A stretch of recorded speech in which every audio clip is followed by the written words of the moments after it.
Hello and welcome to TRBCollectibles. My name's Tom and I will be your guide through this estate sale. Hey, how's it doing? How are you? Good, thank you.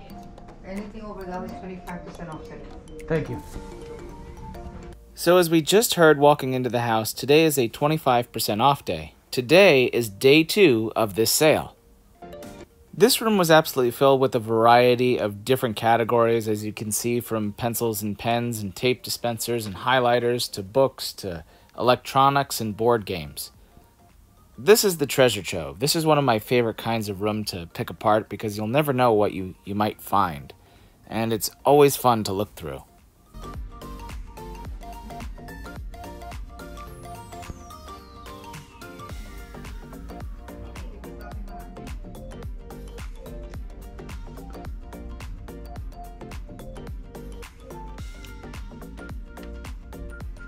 There's two things that stand out right here to me. 1, all of the cassettes. 2, all of these cameras. Today's day 2 of the sale, so I'm happy to see cassettes still here because that's a normal thing. With cameras, it's a hit and miss.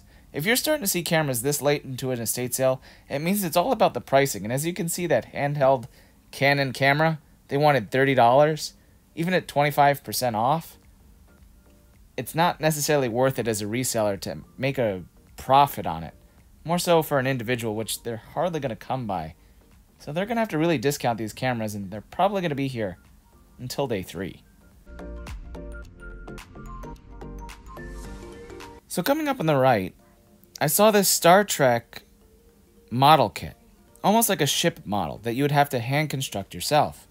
Now the box was in not so great condition, but it was sealed. So I thought I had something here. I went ahead and I looked it up. And to my surprise, there really wasn't a market for it, and the prices were kind of low. Based on the pricing, I really wouldn't have made a profit on it, so I had to leave it behind.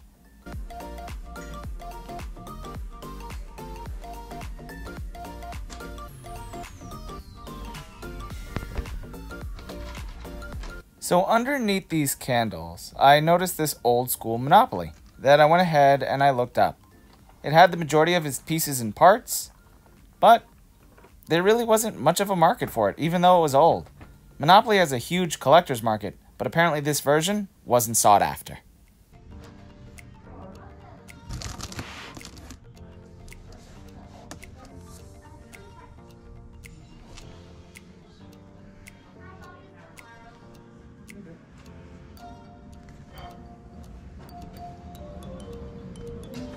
Well, here we are again, in the rest room at an estate sale.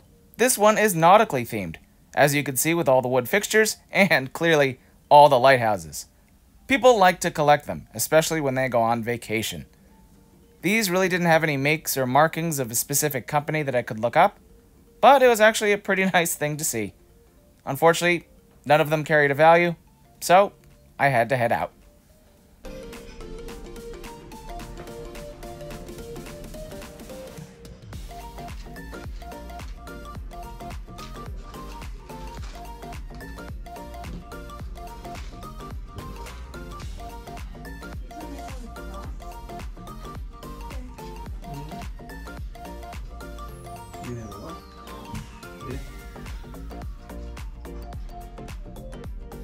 In the middle of this table, I noticed this Rolls razor. Within its box, within its packaging, which I hardly ever see. There's a huge market for vintage shavers, especially ones that are sealed in their original box like this.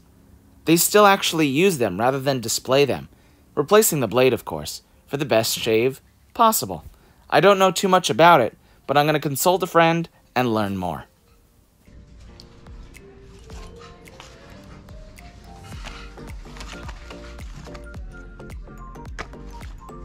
You're probably wondering how I got here. Looking at Boy Scout patches again, when the last time it didn't go so well. Well, let me take you back to the beginning.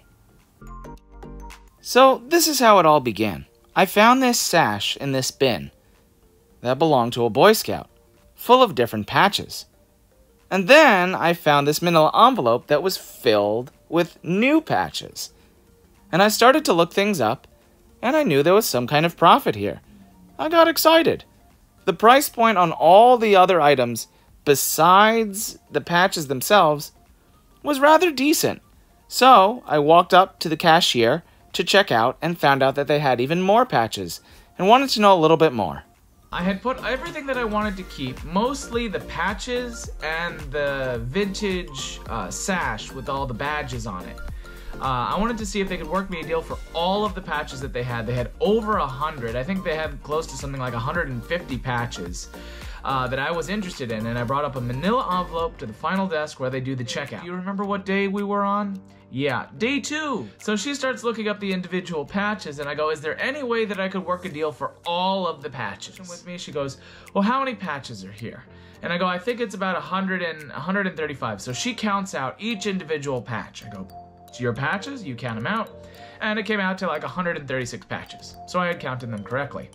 And she goes, well, we're charging $5 a piece. And she pulls out her calculator and she goes, well, there's 136 times 5.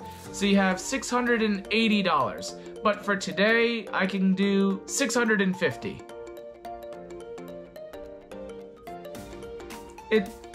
It's day 2.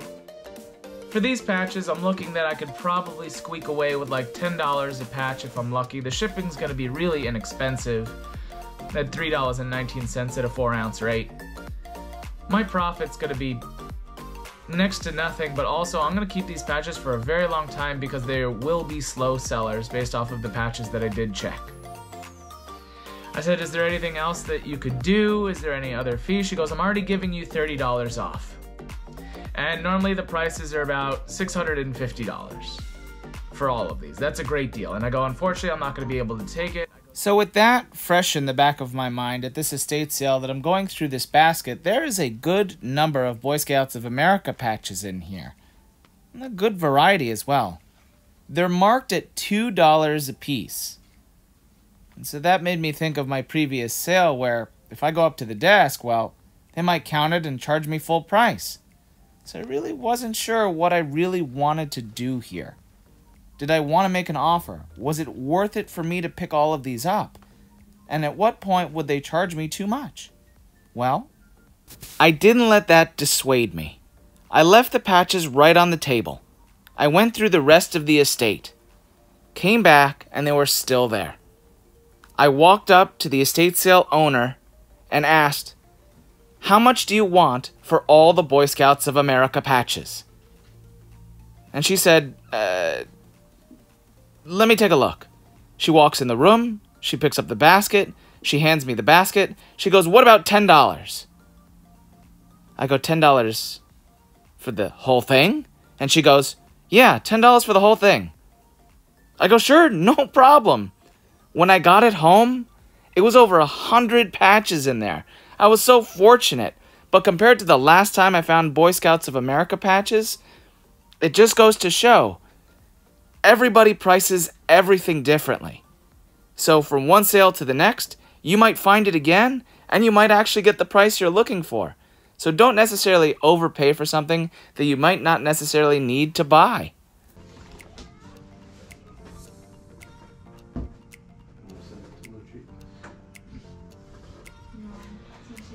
And minus the patches, unlike last time where the sash and everything else was affordable, at this estate sale for the entire trunk of Boy Scouts of America stuff, they wanted $500. So I walked away with a different deal this time.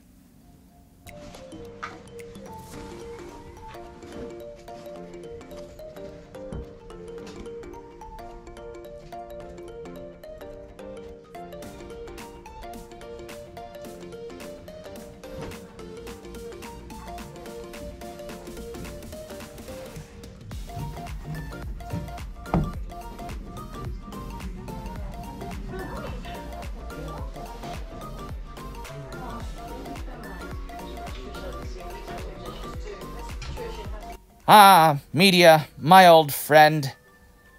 All these CDs and DVDs really didn't carry a value for resale. Even the World War II ones, which I thought I could lot together, really didn't amount to much. So I had to leave media behind today, which is a surprise.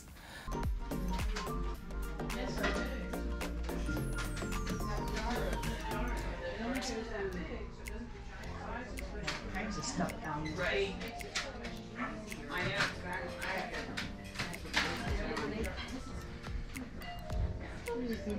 I usually have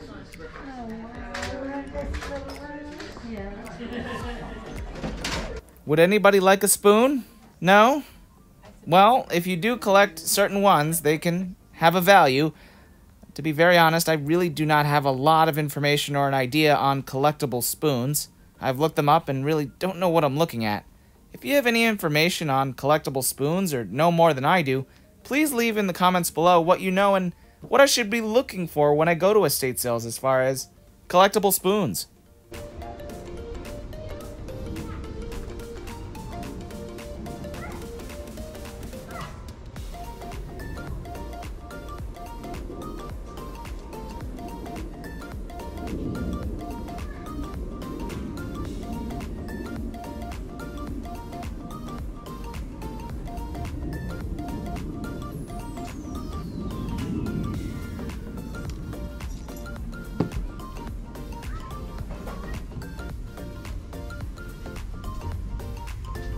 As we head deeper and deeper into the jungles that is this backyard. It wouldn't be a TRB Collectibles episode. It is, as you say, tradition that we must encounter something creepy. And today it is not dolls, it is not clowns, it is creepy sheds. Yes, today's episode features creepy sheds. Do I dare turn around? No! I am true adventurer and explorer. I must continue further.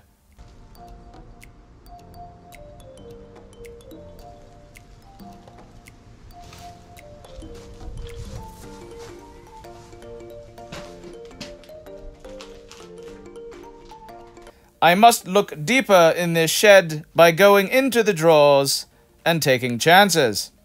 Can something jump out and bite me? Yes! But will it? I don't know. Will I be freaked out? Yes! 100%. Will I run screaming? Probably. But these are the chances that we are willing to take here on TRB Collectibles channel. With yours truly, Tom.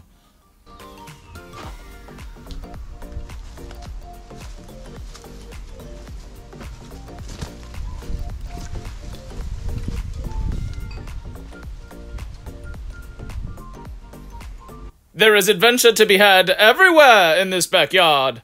Vines, bamboo, poison ivy? Am I willing to risk it all? Maybe! But that shed is empty, so I'm gonna turn around and now probably go somewhere else.